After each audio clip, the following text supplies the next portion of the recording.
Hello students, कैसे हैं आप सब। मैं बहुत बढ़िया हूँ और होप सो आप भी बढ़िया होंगे और फेस्ट को भी इंजॉय कर रहे होंगे और अपनी स्टडी से कॉम्प्रोमाइज़ नहीं कर रहे होंगे।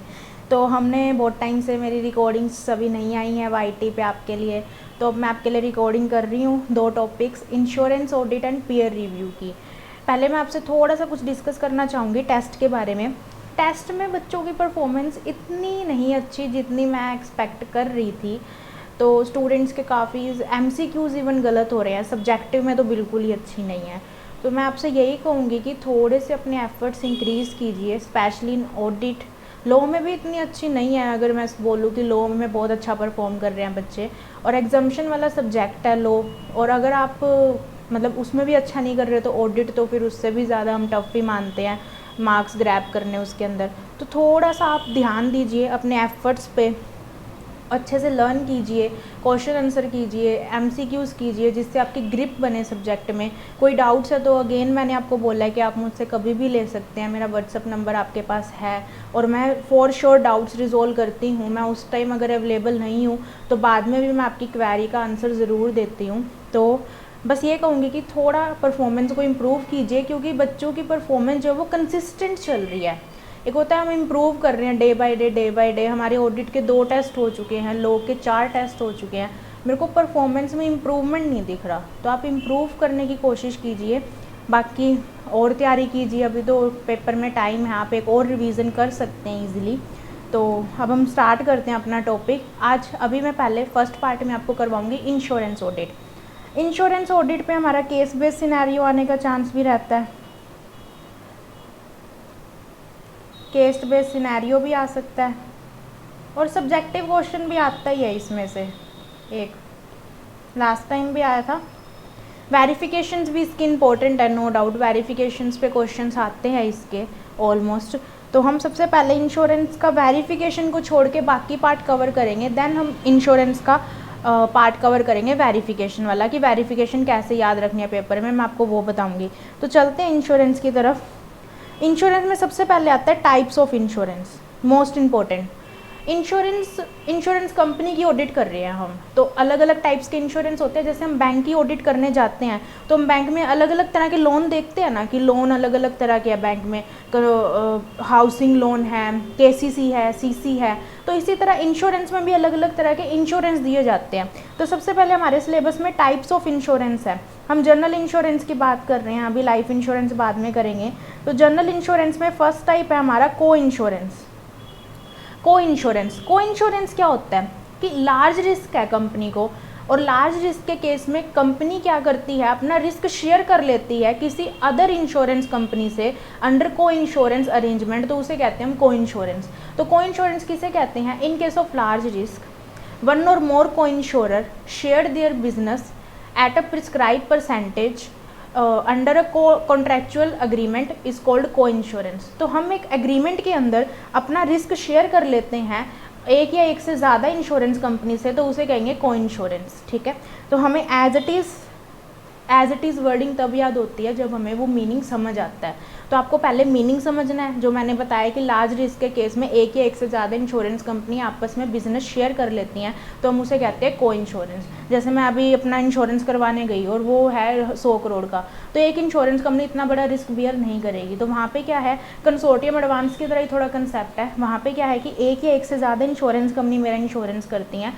तो प्रीमियम भी उनमें आपस में डिवाइड होता है एंड द क्लेम भी आपस में ही डिवाइड होता है एट अ प्रिस्क्राइब परसेंटेज, जो भी उन्होंने डिसाइड की होती है। ठीक है, तो और लीड इंश्योरर यहाँ पे जो होता है वो डॉक्यूमेंट इशू करता है, प्रीमियम कलेक्ट करता है, क्लेम सेटल्ड करता है, और स्टेटमेंट ऑफ अकाउंट्स रेंडर्ड करता है बाकी इंश्योरेंस कंपनीज को। तो को इंश्योरेंस अगर पेपर में आ जाए तो हम क्या लिखेंगे? In case of large risk under a को इंश्योरेंस अग्रीमेंट वन और मोर को insurance shared at a prescribe percentage risk. फिर उसके बाद लीड इंश्योरर का काम क्या? Settled claim, collect premium, statement of accounts render करना एंड इशू करना डॉक्यूमेंट्स को। फिर इसमें 2 आते हैं, इनकमिंग और आउटगोइंग को इंश्योरेंस। इनकमिंग को इंश्योरेंस किसके पॉइंट ऑफ व्यू से? को इंश्योरर के पॉइंट ऑफ व्यू से। मतलब मेरे पास आया कोई इंश्योरेंस करवाने, मैंने आगे और इंश्योरेंस कंपनी के साथ वो रिस्क शेयर किया, तो वो क्या कहलाएंगे? को इंश्योरर। तो को इंश्योरर के पॉइंट ऑफ व्यू से लिखना है इनकमिंग। अगर उनकी हम ऑडिट करते हैं तो क्या देखेंगे? प्रीमियम क्रेडिट हुआ है as per statement of lead insurer, claim settled हुआ है as per statement of lead insurer. अगर लीड इंश्योरर की स्टेटमेंट एब्सेंट है, नहीं है, तो हम एडवाइजेस के बेस पे करेंगे। एडवाइजेस मतलब एरडा की गाइडलाइंस के बेस पे, एरडा की गाइडलाइंस के बेस पे। और प्रीमियम चाहे किसी भी ईयर में अज्यूम किया हो, बुक्ड सेम ईयर में होना चाहिए। फिर उसके बाद इन्होंने बोला कि पोस्ट ऑडिट पीरियड की ट्रांजैक्शंस की वेरिफिकेशन भी कर लेंगे। तो 4 वेरिफिकेशन है इनकमिंग को लेके, क्या क्या, एक तो प्रीमियम कलेक्ट हो गया एज पर लीड इंश्योरर के पॉइंट ऑफ व्यू से, फिर क्लेम अकाउंट हो गया एज पर लीड इंश्योरर के पॉइंट ऑफ व्यू से, और अगर लीड इंश्योरर की स्टेटमेंट नहीं है तो एडवाइजेस के बेस पे। अगर रिस्क जो है वो किसी भी साल का है, बुक सेम ईयर में होना चाहिए, और पोस्ट ऑडिट पीरियड की ट्रांजैक्शंस को वेरीफाई कर लेंगे। डन। फिर उसके बाद आउटगोइंग को इंश्योरर के 2 पॉइंट है बच्चे। एक तो स्क्रूटनाइज करेंगे ट्रांजैक्शंस को कि लीड इंश्योरर ने सारी ट्रांजैक्शंस कर दी है। दूसरा, रिस्क जो अज्यूम हुआ है पॉलिसी में वो अपने अपने शेयर का अज्यूम हुआ है, मतलब कि जिसका जो शेयर बनता है उसने अपने अकाउंट्स में उतना ही शेयर मेंशन किया है प्रीमियम और क्लेम का। तो 2 चीज़ें चेक करेंगे, एक तो स्क्रूटनाइज करेंगे ट्रांजैक्शंस को, और दूसरा रिस्क अज्यूम जिसने भी किया है अपने शेयर का किया हो। ठीक है, तो ये था हमारा को इंश्योरर। होप सो आपको समझ आया होगा को इंश्योरर क्या है हमारा। को इंश्योरेंस क्या है कि रिस्क हम at a prescribe percentage share करते हैं 1 और मोर को इंश्योरर से। इसमें एक लीड इंश्योरर होता है जो 3 चीज़ें करता है, एक तो इशू करता है डॉक्यूमेंट, एक सेटल करता है क्लेम को, और एक सेटल करता है प्रीमियम को। 3 चीज़ें करता है ये। ठीक है, फिर उसके बाद इनकमिंग और आउटगोइंग 2 क्वेश्चन थे हमारे, इनकमिंग और आउटगोइंग। इनकमिंग के 4 पॉइंट है हमारे। लीड इंश्योरर की स्टेटमेंट के बेस पे प्रीमियम कलेक्ट हुआ हो, लीड इंश्योरर की स्टेटमेंट के बेस पे क्लेम अकाउंट हुआ हो, अगर लीड इंश्योरर की स्टेटमेंट मिसिंग है तो किसके बेस पे, एडवाइजेस के बेस पे। और रिस्क किसी भी साल का है assumed in any year, book कौन सा होना चाहिए, सेम ईयर में। फिर उसके बाद इन्होंने बोला लास्ट पॉइंट कि पोस्ट ऑडिट पीरियड की ट्रांजैक्शंस को वेरीफाई कर लेंगे। आउटगोइंग में स्क्रूटनाइज करेंगे सारी ट्रांजैक्शंस को। एंड द सेकंड पॉइंट हमारा क्या है कि हम देख लेंगे जो रिस्क अज्यूम हुआ है वो अपने अपने शेयर का किया हो, शेयर बेसिस पे किया हो। डन, को इंश्योरेंस खत्म हुआ हमारा। नेक्स्ट टाइप पे चलते हैं हम, ट्रेड क्रेडिट इंश्योरेंस।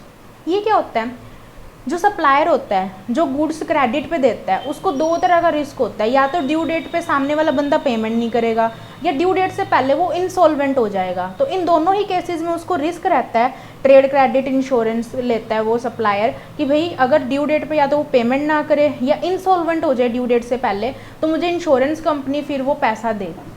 तो इसे कहते हैं हम ट्रेड क्रेडिट इंश्योरेंस, मतलब कि हमने ट्रेडिंग की, क्रेडिट पे माल दिया, उसका इंश्योरेंस कराया। तो ट्रेड क्रेडिट इंश्योरेंस का मतलब क्या है, insurance of credit transactions, trade credit transactions को कवर करता है। ये प्रोटेक्शन देता है सप्लायर को for the non payment of goods and services by buyer, इधर वो चाहे सेम सिटी का है या डिफरेंट सिटी का है, मतलब डोमेस्टिक भी और एक्सपोर्ट भी, दोनों तरह के रिस्क कवर करता है। यहाँ पे किसके अगेंस्ट इसको प्रोटेक्शन मिलती है, फॉर द नॉन पेमेंट, या तो इंसॉल्वेंट हो जाए बायर, या फिर buyer at agreed due date पे पेमेंट ना दे, डिफॉल्ट कर दे।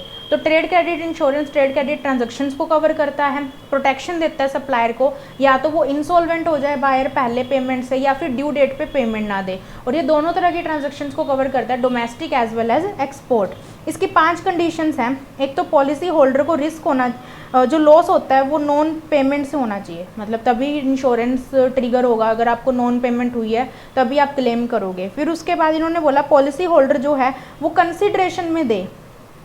ऑब्वियसली अगर आप ट्रेड सैंपल में या फ्री सैंपल में देते हो तो इंश्योरेंस कंपनी इसको इसमें कवर नहीं करती, फॉर कंसिडरेशन होनी चाहिए ट्रांजैक्शंस। पॉलिसी डॉक्यूमेंट पे सब कुछ मेंशन होना चाहिए, प्रीमियम प्रॉपरली पे होना चाहिए पॉलिसी का, और अदर रिक्वायरमेंट्स आप कंप्लीट करोगे।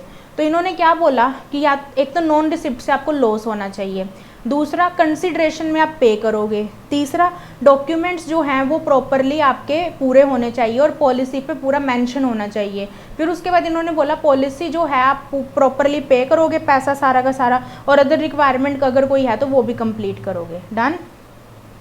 तो हमने 2 किए, को इंश्योरेंस और ट्रेड क्रेडिट इंश्योरेंस। अब चलते हैं री इंश्योरेंस। री इंश्योरेंस क्या है, जब हम जैसे मान लीजिए एक बैंक की लिमिट होती है कि वो इतना ही लोन दे सकता है, इससे ऊपर नहीं दे सकता। अब मान लो बैंक की लिमिट एग्जॉस्ट हो चुकी है तो वो क्या लोन देना बंद कर देगा? नहीं, वो क्या करता है, उसने जितने लोन अब तक दिए हैं, जितने भी लोन अब तक दिए हैं, बैंक क्या करता है, वो आगे किसी के साथ शेयर कर लेता है। तो शेयर करने से क्या होता है, बैंक की लिमिट फिर से रीन्यू हो जाती है। रीन्यू का मतलब क्या है कि बैंक फिर से लोन दे सकता है, क्योंकि जो लिमिट एग्जॉस्ट हो गई थी वो अब कम हो जाती है। तो इंश्योरेंस कंपनी में भी सेम यही फंडा है, अगर उसकी लिमिट एग्जॉस्ट हो जाती है तो वो री इंश्योरेंस करती है। री इंश्योरेंस मतलब किसी और इंश्योरेंस कंपनी को अपनी कुछ पॉलिसीज सोल्ड आउट कर देती है, जिससे उसकी लिमिट फिर से बढ़ जाती है। मतलब बढ़ इन द सेंस कि वो लिमिट फिर से रीन्यू हो जाती है, वो फिर से और इंश्योरेंस दे सकती है। तो इसे बोलते हैं री इंश्योरेंस। री इंश्योरेंस के अपने दो टाइप हैं, फैक्यूलेटिव और ट्रीटी। फैक्यूलेटिव और ट्रीटी। फैक्यूलेटिव री इंश्योरेंस क्या है, फैक्यूलेटिव री इंश्योरेंस हमारे पर्टिकुलर ट्रांजैक्शन को कवर करता है, पर्टिकुलर रिस्क को कवर करता है। और ट्रीटी इसी के अपोजिट ड्यूरेशन को कवर करता है, स्पेसिफाइड ड्यूरेशन को। ये वर्ड्स ऐसे हैं, इंश्योरेंस कंपनी जो हमारा चैप्टर है इंश्योरेंस ऑडिट, अगर आपको वर्ड्स के मीनिंग ही नहीं पता तो आप वो पेपर में अटैम्प्ट ही नहीं कर सकते। अब मान लीजिए पेपर में फैक्यूलेटिव इंश्योरेंस आ गया, अगर आपको मीनिंग नहीं पता तो you can't attempt in the exam, आप अटैम्प्ट नहीं कर सकते। तो फैक्यूलेटिव इंश्योरेंस क्या है हमारा, फैक्यूलेटिव इंश्योरेंस है कि it is a type of री इंश्योरेंस। इंडिविजुअली हर ट्रांजैक्शन नेगोशिएट होती है, इंडिविजुअली पर्टिकुलर ट्रांजैक्शन रीनेगोशिएट होती हैं, नेगोशिएट्स होती हैं, और हर पर्टिकुलर रिस्क अलग से कवर किया जाता है। और सामने वाले की फ्री है चॉइस कि वो एक्सेप्ट करे या ना करे। कहने का मतलब क्या है कि मान लो मेरी कंपनी में 5 फायर इंश्योरेंस है, 5 लाइफ इंश्योरेंस हैं, 5 मैरीन इंश्योरेंस है, तो हर ट्रांजैक्शन इंडिविजुअली नेगोशिएट होगी। ऐसे नहीं है कि मैं सारा का सारा फायर इंश्योरेंस ट्रांसफ़र कर दूंगी, हर ट्रांजैक्शन इंडिविजुअली नेगोशिएट होगी। तो पर्टिकुलर रिस्क कवर किए जाते हैं इसके अंदर, और हर ट्रांजैक्शन को इंडिविजुअली नेगोशिएट किया जाता है। और सामने वाले की चॉइस है, फ्री टू चॉइस है, इधर टू एक्सेप्ट और नॉट, मतलब कुछ ट्रांजैक्शन वो एक्सेप्ट कर सकता है, कुछ को मना कर सकता है। तो ज़रूरी नहीं है कि सारी की सारी ही एक्सेप्ट करनी है उसको। नेक्स्ट, ये इंश्योरेंस कब यूज़ होता है, जब ऑटोमेटिक कवर एग्जॉस्ट हो जाए हमारा। 3 पॉइंट बिल्कुल सेम है। फर्स्ट, ऑटोमेटिक कवर एग्जॉस्ट हो जाए, नो ऑटोमेटिक कवर, और री इंश्योरेंस जो है वो ओवरबर्डन हो जाए। तो 3 पॉइंट तो बिल्कुल सेम है। ऑटोमेटिक कवर एग्जॉस्ट हो गया, ऑटोमेटिक कवर है नहीं हमारे पास। ऑटोमेटिक कवर का मतलब है एक लिमिट जो हमारी इंश्योरेंस करने की थी वो एग्जॉस्ट हो चुकी है। फिर उसके बाद ओवरबर्डन हो गया। रिस्क एक्सक्लूड फ्रॉम ट्रीटी, हम कहते हैं ना जैसे स्टैटिस्टिकल वो है जो नॉन स्टैटिस्टिकल नहीं है, या कैपिटल अकाउंट वो है जो करंट अकाउंट नहीं है, तो वैसे यूज़ किया गया कि फैक्यूलेटिव वो है जो ट्रीटी नहीं है, ठीक है। और last one is technical guidelines follow होती हैं चीट स्टेज। तो ये हमारे 5 पॉइंट हैं। फैक्यूलेटिव री इंश्योरेंस कहते हैं किसे हैं, it is a type of री इंश्योरेंस जहाँ पे हर ट्रांजैक्शन इंडिविजुअली नेगोशिएट होती है, पर्टिकुलर रिस्क को कवर किया जाता है, सामने वाली पार्टी फ्री टू चूज़ है कि वो एक्सेप्ट करे या ना करे। एंड री इंश्योरेंस में 5 पॉइंट्स हैं, ऑटोमेटिक कवर एग्जॉस्ट हो जाए, नो ऑटोमेटिक कवर, ओवरबर्डन हो जाए हमारा इंश्योरेंस, या फिर ट्रीटी एक्सक्लूड है, और टेक्निकल गाइडलाइंस फॉलो होती हैं एट ईच स्टेज। फिर उसके बाद ट्रीटी री इंश्योरेंस। ट्रीटी री इंश्योरेंस क्या है, ये कहता है कि स्पेसिफाइड पीरियड के रिस्क कवर करते हैं। जैसे मान लीजिए मेरे पास 5 साल की पॉलिसी है बहुत सारी, तो पॉलिसी मैटर नहीं करती, फायर है, मैरीन है, मिसलेनियस है, कोई भी पॉलिसी है, ट्रेड क्रेडिट इंश्योरेंस है, कोई भी इंश्योरेंस है, सारे के सारे इंश्योरेंस एक साथ दे दिए जाएंगे फॉर अ स्पेसिफाइड पीरियड। मतलब हम 3 साल तक ये अरेंजमेंट रखेंगे, 5 साल तक अरेंजमेंट रखेंगे। तो यहाँ पे क्या है, स्पेसिफाइड पीरियड कवर होता है, और या तो ऑल पोर्शन कवर होता है रिस्क का, या कुछ पोर्शन कवर होता है, ठीक है। तो इसमें 2 टाइप्स आएंगे, प्रोपोर्शनल, नॉन प्रोपोर्शनल। प्रोपोर्शनल तो ये कहते हैं एट अ प्रिस्क्राइब परसेंटेज हम स्पेसिफाइड पीरियड के लिए कवर करते हैं। मान लीजिए 50-50 कर लिया, प्रीमियम जो आएगा वो भी 50-50, क्लेम जो आएगा वो भी 50-50, तो ये तो हमारा हो गया 50-50, ठीक है। तो वो बोलते हैं एट अ प्रिस्क्राइब परसेंटेज हम कवर कर लेते हैं, और जो भी हमारी वो होगी प्रोसेसिंग फीस वो अपफ्रंट पे होगी, डन। और नॉन प्रोपोर्शनल क्या कहता है कि अगर हमारी रिटेंशन लिमिट या प्रायोरिटी लिमिट से एक्सीड होता है तब हम स्पेसिफाइड परसेंटेज में उसको कवर करेंगे। कहने का मतलब क्या है, मैंने कैप लगा दी, अगर क्लेम 5 लाख तक का आया तो मैं ही बियर करूँगा, कोई दिक्कत नहीं है। मतलब एक प्रायोरिटी लिमिट लगा दी, रिटेंशन लिमिट, और अगर उससे ऊपर आया तो हम फिर शेयर करेंगे, चाहे 50-50, 60-40, जो भी परसेंटेज उनकी फिक्स होगी। तो हमने एक रिटेंशन लिमिट लगा दी लॉस की या प्रायोरिटी लिमिट की, अगर उससे ऊपर गया तब हम कवर अप करेंगे। और ये लिमिट डिसाइड किस बेस पे होती है, या तो सिंगल टाइप ऑफ रिस्क के बेस पे या इंटायर बिजनेस कैटेगरी के बेस पे। तो अभी तक हमने क्या क्या किया, सबसे पहले को इंश्योरेंस किया। को इंश्योरेंस जिसमें लार्ज रिस्क के कारण हम कवर करते हैं अपना risk at a prescribe percentage incoming और आउटगोइंग। फिर उसके बाद हमने किया ट्रेड क्रेडिट इंश्योरेंस जिसमें ट्रेड क्रेडिट ट्रांजेक्शन्स कवर होती हैं अलग अलग तरह की, ठीक है। फिर उसके बाद हमने किया ट्रेड क्रेडिट इंश्योरेंस के बाद हमने क्या किया, वो अपना ट्रेड क्रेडिट इंश्योरेंस के बाद री इंश्योरेंस। री इंश्योरेंस में फैक्यूलेटिव और ट्रीटी। फैक्यूलेटिव में क्या है, स्पेसिफाइड पर्टिकुलर रिस्क कवर होता है, और ट्रीटी में स्पेसिफाइड पीरियड। ट्रीटी के फिर आगे दो पार्ट निकले, प्रोपोर्शनल नॉन प्रोपोर्शनल। प्रोपोर्शनल में क्या कवर होता है कि हम प्रिस्क्राइब परसेंटेज के बेस पे कवर अप करेंगे, और नॉन प्रोपोर्शनल में स्पेसिफाइड ड्यूरेशन के बेस पे कवर अप करेंगे, ठीक है।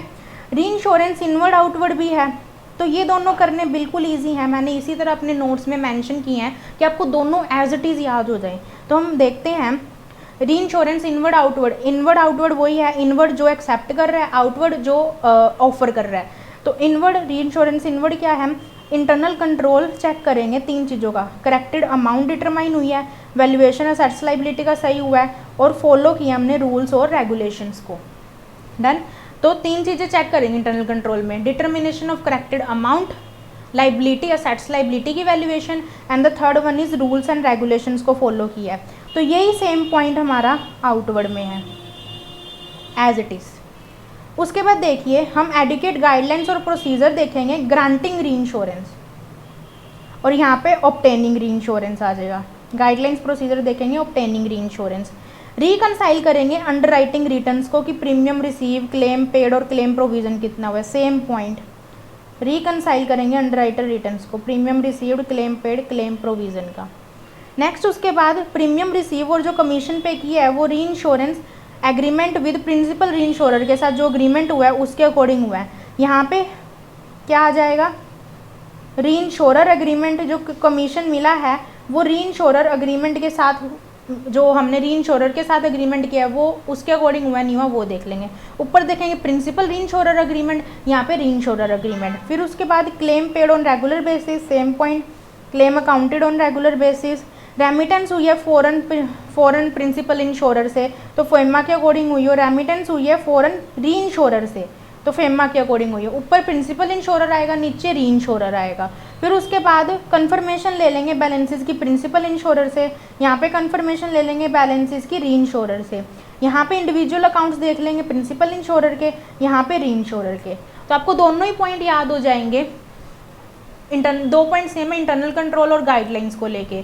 फिर उसके बाद ऊपर प्रिंसिपल इंश्योरर है, नीचे री इंश्योरर है।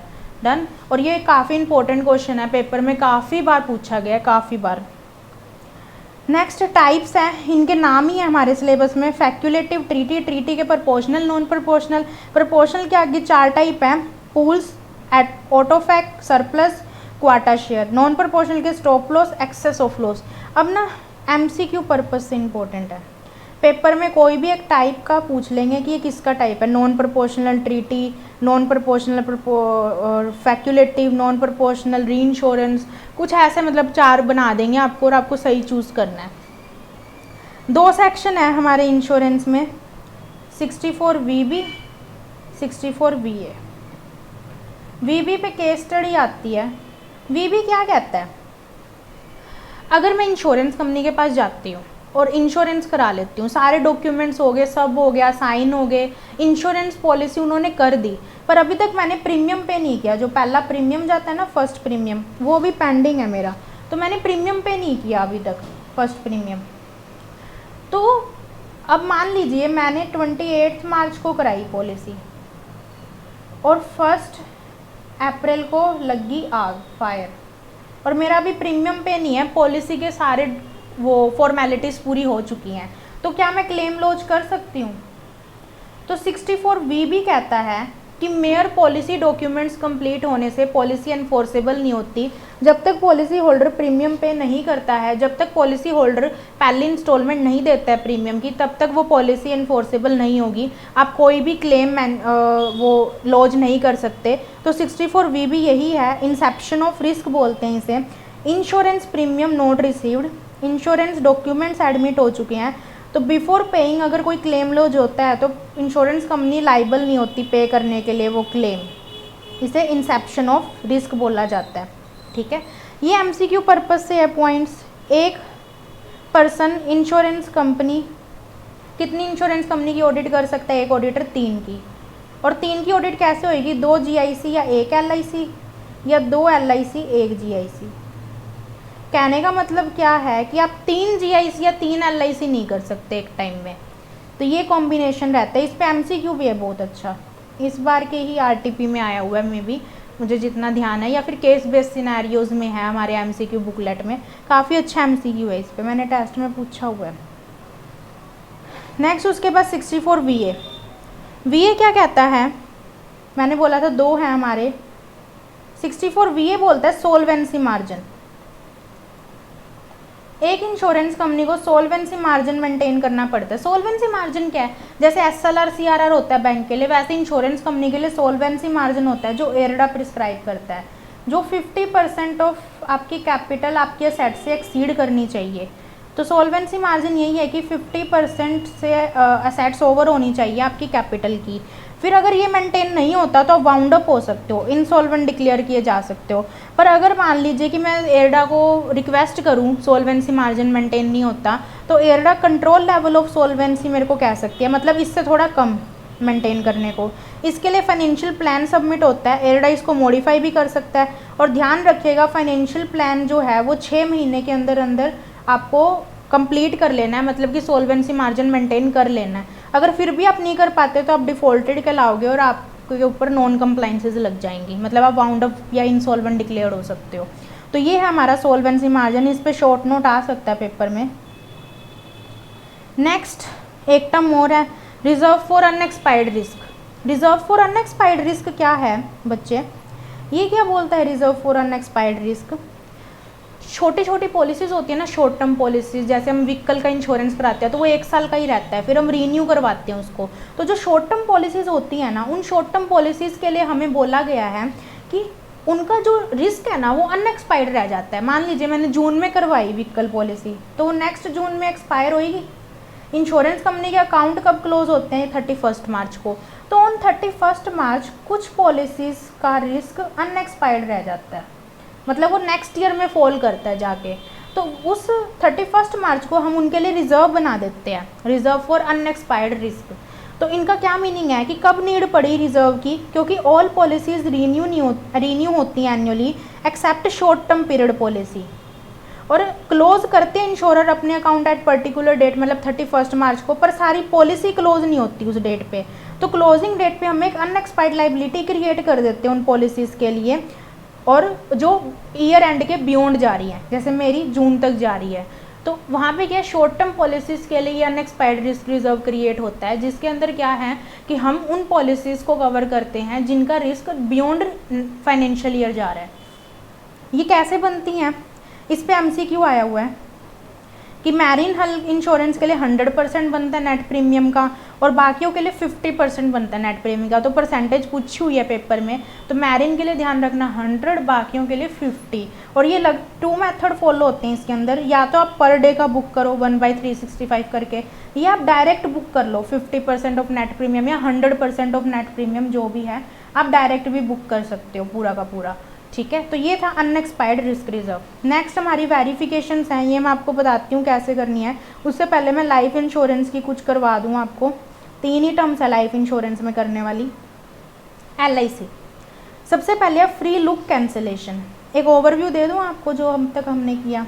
हमने GIC किया, इसके अंदर हमने क्या किए, सबसे पहले किया टाइप्स में हमने को इंश्योरेंस किया, को इंश्योरेंस में इनकमिंग आउटगोइंग, फिर हमने किया ट्रेड क्रेडिट, फिर हमने किया री इंश्योरेंस में फैक्यूलेटिव ट्रीटी में प्रोपोर्शनल नॉन प्रोपोर्शनल। ठीक है, फिर मैंने आपको करवाए 2 सेक्शन 64 VA 64 VB।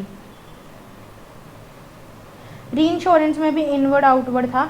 ठीक है, फिर उसके बाद हमने किया नेक्स्ट एक टर्म, एक तो क्या टर्म थी हमारी, वो अनएक्सपायर्ड रिस्क रिजर्व की। तो अभी तक हमने इतना किया है इंश्योरेंस। वेरिफिकेशन को छोड़ के आपका GIC कंप्लीट हो गया है। LIC देखिए, अब LIC free look cancellation. Free look cancellation क्या, फ्री, कोई पैसा नहीं लगेगा। लुक देख लीजिए, कैंसिल करवा सकते हो।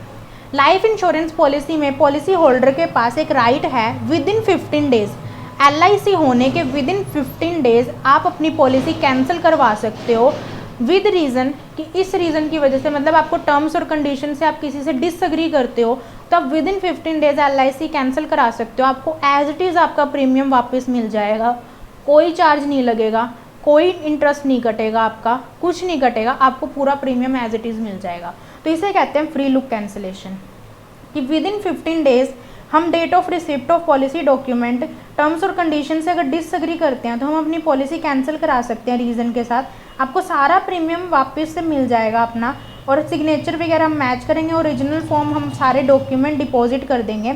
तो ऑडिटर क्या चेक करेगा, रिक्वेस्ट कैंसिलेशन की 15 दिन के अंदर आई है, सिग्नेचर मैच और रिफंड कर दिया है पैसा, ठीक है। Policy lapse and revival, policy lapse कब होती है, मान लीजिए मेरी 21 साल की पॉलिसी है LIC की, 14 साल तक तो मैंने प्रीमियम भर दिया पूरा, अब मैंने आगे 2 साल तक प्रीमियम नहीं भरा, तो ड्यू डेट पे जब हम प्रीमियम नहीं भरते, इंक्लूडिंग ग्रेस पीरियड भी है तो कोई, तब हम प्रीमियम नहीं भरते हैं तो हमारी पॉलिसी क्या है, लैप्स हो जाती है उस टाइम के बाद। लैप्स का मतलब क्या होता है कि उस पॉलिसी से मिलने वाले बेनिफिट्स आपको नहीं मिलेंगे।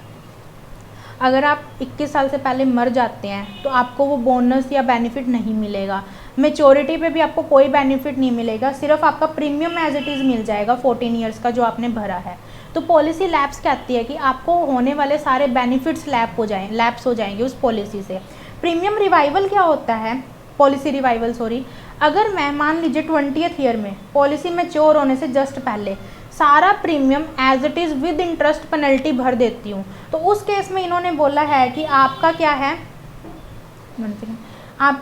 आपका सारा का सारा जो पॉलिसी का बेनिफिट है वो वापस से रिवाइव हो जाएगा, मतलब आपको सारे बेनिफिट्स मिलेंगे मैच्योरिटी पे, या मैच्योरिटी से पहले अगर मिस हैपनिंग हो जाती है तो अगर आप पॉलिसी के सारा कुछ भर देते हो पेंडिंग ड्यूज़ तो वो पॉलिसी रिवाइव हो जाएगी, तो उसे बोलते हैं प्रीमियम रिवाइव और प्रीमियम लैप्स। तो ऑडिटर इसमें क्या चेक करेगा, ड्यू डेट पे एक तो पेमेंट नहीं आई, दूसरा रिक्वेस्ट करेगा कि एडिकेट डॉक्यूमेंट्स मेरे को दिखा दीजिए कि कोई पॉलिसी रिवाइव हुई है। तो पॉलिसी सरेंडर में क्या होता है, मैं अपनी पॉलिसी तुड़वा लेती हूँ, जैसे हम अपनी FD तुड़वाते हैं ना वैसे वाला ही सीन है। सरेंडर में क्या है, पॉलिसी तुड़वा ली, मतलब मैंने पैसे ही ले लिए। लैप्स में क्या होता है, पैसे नहीं लिए हैं, हम प्रीमियम भरना बंद कर देते हैं, तो मैच्योरिटी पे हमें वो प्रीमियम मिल जाता है विद इंटरेस्ट। सरेंडर में क्या है, मैं इंश्योरेंस कंपनी के पास जाके अपनी पॉलिसी क्या है तुड़वा लेती हूँ। तो इसमें बस एक ही कंडीशन है, आपने 3 साल का प्रीमियम रेगुलरली भर दिया हो। इंश्योरेंस में सिर्फ एक ही चीज़ है, अगर आपने 3 साल का प्रीमियम एज इट इज़ भर दिया है रेगुलरली, तो फिर उसके अंदर पॉलिसी क्या है वो सरेंडर का आपके पास राइट आ जाता है और आप अपनी पॉलिसी सरेंडर कर सकते हैं कभी भी, ठीक है। तो ये था हमारा, बाकी सारी वेरिफिकेशंस है। अब मैं आपको वेरिफिकेशन बता देती हूँ कैसे करनी है। देखो बच्चे, वेरिफिकेशन जो है ना वो हम एज इट इज़ तो याद नहीं कर सकते, ये मान के चलो कि हम सोचे कि हम पॉइंट टू पॉइंट सब कुछ रट लेंगे, तो वो पॉसिबल नहीं है, क्योंकि वेरिफिकेशंस बहुत ज़्यादा हैं, इंश्योरेंस की, बैंकिंग की, NBFC की, बहुत सारी वेरिफिकेशंस हैं। पर हाँ, हम उसको समझ के उतना लिख सकते हैं कि हम नंबर ले लें पेपर में, ठीक है। तो इंश्योरेंस में जो अब इंश्योरेंस आपको पता है इंश्योरेंस होता क्या है, तो वेरिफिकेशन क्या आएगी, premium paid, premium advance, premium outstanding, claim paid, claim provision, contingent liability, investment और ऑपरेटिंग एक्सपेंसेस, यही वेरिफिकेशंस हैं टोटली। एक बार आपको रीडिंग लेनी है, सिर्फ रीडिंग लेनी है, उसके बाद आप वेरिफिकेशन ईजिली लिख सकते हैं। और वेरिफिकेशंस के पॉइंट्स आपको मैक्स टू मैक्स लिखने हैं पेपर में, 10, 14, 15, एटलीस्ट 10 to 15 पॉइंट्स तो लिख के आने हैं, इर्रिस्पेक्टिव ऑफ कितने नंबर का है, ठीक है। तो सबसे पहली वेरिफिकेशन है इन्वेस्टमेंट की। तो इन्वेस्टमेंट में हम क्या चेक करेंगे, बैलेंस शीट डेट पे कोई इन्वेस्टमेंट हुई है, फिजिकल वेरिफिकेशन कर लेंगे डॉक्यूमेंट्स की, AS का कंप्लाइंस देख लेंगे, इंटरनल कंट्रोल चेक कर लेंगे, मार्केट वैल्यू चेक कर लेंगे, एक्सपर्ट की एडवाइस ले लेंगे। तो इन्वेस्टमेंट्स में ये वाले आ जाते हैं। आउटस्टैंडिंग प्रीमियम में क्या आ सकता है कि प्रीमियम कितना पुराना आउटस्टैंडिंग है, कितना वो क्यों नहीं पे कर रहा है, एक्सटर्नल कन्फर्मेशन ले सकते हैं पार्टी से, तो हम वो चेक कर लेंगे। कंटीजेंट लाइबिलिटी कितनी दिख रही है नोट्स टू अकाउंट्स में, कोई पार्टली पेड इन्वेस्टमेंट है, कोई इंश्योरेंस प्रीमियम है जो चल रहा है हमारा पेंडिंग, कोई कमीशन है आउटस्टैंडिंग खड़ा है, कोई क्लेम है जो अभी एक्नॉलेज नहीं हुआ है डेट की तरह, तो वो सब चेक कर लेंगे। कमीशन अकॉर्डिंग टू एडला गाइडलाइंस पे हो, कितना पे हुआ है कमीशन, उसके वाउचर्स चेक कर लेंगे। ऑपरेटिंग एक्सपेंसेस देख लेंगे कितने एडमिनिस्ट्रेटिव एक्सपेंसेस होते हैं, सैलरी वेजेस कितनी जाती हैं, इंश्योरेंस कंपनी में कमीशन कितना जाता है, स्टेशनरी के चार्जेस, इलेक्ट्रिसिटी, तो ऑपरेटिंग एक्सपेंसेस हमारे वो हो जाते हैं। नेक्स्ट उसके बाद प्रीमियम इनकम, कितनी इनकम आई है, कितनी बुक हुई है, कोई इंसेप्शन ऑफ रिस्क में क्लेम तो नहीं आ गया, उसका प्रीमियम पे है प्रॉपरली, वो चेक कर लेंगे। क्लेम पेड में क्लेम पेड की है, क्लेम आउटस्टैंडिंग की है।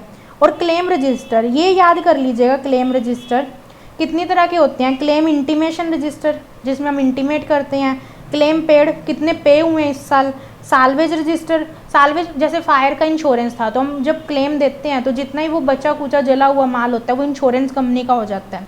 क्लेम डॉक्ट कितने लॉज हुए हैं, क्वालिटी इंश्योरेंस टीम की जो रिपोर्ट है वो देख लेंगे। डिसबर्समेंट मतलब कि कितना कितना पैसा हर एक पार्टी को गया है। रिसिप्ट पेमेंट बनती है बैलेंस शीट P&L के साथ सेपरेटली, तो हम देख लेंगे एज पर एडा गाइडलाइंस बनी है या नहीं बनी। ऐसे ही LIC में भी है, एक्चुरियल प्रोसेस एज की हम करवाते हैं वहाँ पे लाइफ इंश्योरेंस में, क्योंकि मेन वही है, एज के बेसिस पे इंश्योरेंस मिलता है। फिर उसके बाद अंडरराइटिंग कमीशन वाला हो गया, री इंश्योरेंस यहाँ भी होता है। प्रीमियम कलेक्शन, प्रीमियम में 4 तरह के हैं, collection, calculation, recognition, accounting, claim, investment और ऑपरेटिंग एक्सपेंसेस। तो वेरिफिकेशन का इतना बर्डन मत लेना, जस्ट रीड कर लो वेरिफिकेशन। उसके बाद इसमें कुछ कॉमन पॉइंट्स हैं जो मैंने अपने नोट्स में फ्रंट में दे रखे हैं, जो हर वेरिफिकेशन का पार्ट बनते हैं। Internal control, management responsibility, auditor responsibility, कोई सेक्शन लग रहा है उस वेरिफिकेशन पे तो वो मेंशन कर दिया, जैसे इन्वेस्टमेंट पे 186 लग जाता है। फिर उसके बाद कोई अकाउंटिंग स्टैंडर्ड या इंड AS एप्लीकेबल हो रहा है तो हम वो बता देते हैं। नेक्स्ट हमारा बन जाता है इसके अंदर कोई स्टैट्यूटरी कंप्लायंसेस हैं, मतलब कोई रेगुलेटरी अथॉरिटी लग जाए, जैसे बैंक पे RBI, इंश्योरेंस पे एरडा, तो उसकी गाइडलाइंस फॉलो करो। तो ये कुछ कॉमन पॉइंट्स हैं जो हर वेरिफिकेशन का पार्ट बनते हैं, पर ये आप बिल्कुल एंड में लिखोगे। जैसे MOA, AOA, board minutes check कर ले ऑडिटर उस कंपनी के, तो ये क्या, ये हम बिल्कुल एंड में लिखते हैं उस वेरिफिकेशन को लेंथी बनाने के लिए। पर आपको पहले तो जो वेरिफिकेशन गिवन है उससे रिलेटेड ही पॉइंट्स लिखने पड़ेंगे, जैसे प्रीमियम का आ गया, क्लेम का आ गया, ऑपरेटिंग एक्सपेंस का आ गया, इन्वेस्टमेंट का आ गया, तो उससे रिलेटेड आपको 7-8 पॉइंट्स लिखने पड़ेंगे। फिर उसके बाद आप ये पॉइंट्स लिख सकते हो अपनी वेरिफिकेशन को इंक्रीज़ करने के लिए।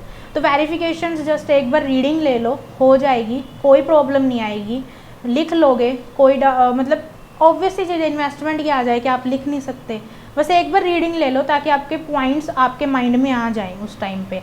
और उसके बाद इंश्योरेंस में आपको जो मैंने पहले करवाया जितना, वो आपको आना चाहिए, क्योंकि अगर आपको वो नहीं आता तो आप क्वेश्चन अटैम्प्ट ही नहीं कर सकते। ठीक है, तो हमारा इंश्योरेंस हो गया कंप्लीट। टाइप्स की है 64 VA/VB, unexpired risk reserve, free look cancellation policy, lapse revival and surrender of policy. उसके बाद सारी इंश्योरेंस की वेरिफिकेशंस है। तो अब नेक्स्ट में मैं आपको पीयर रिव्यू करवाऊंगी, देन हम दोनों के क्वेश्चन आंसर करेंगे स्टडी मैट से। तो जल्दी जल्दी क्लास लगा लीजिए, और आपका टेस्ट भी है। नेक्स्ट टेस्ट आपका किस किस का है? नेक्स्ट मैनेजमेंट ऑपरेशनल, वैसे मैंने अनाउंस कर दिया था, लाइबिलिटी ऑफ ऑडिटर, कारो, इंश्योरेंस और पीयर रिव्यू, ये टेस्ट है आपका टोटल। तो तैयारी कर लीजिए, ये क्लासेस आपके पास पहले से थी, बस ये 2 रहती हैं, वो आज आपको मिल जाएंगी। इंश्योरेंस की हो चुकी है, पीयर रिव्यू की बस आपको नेक्स्ट इसके बाद रिकॉर्डिंग मिल जाएगी। Okay, thank you, bye bye.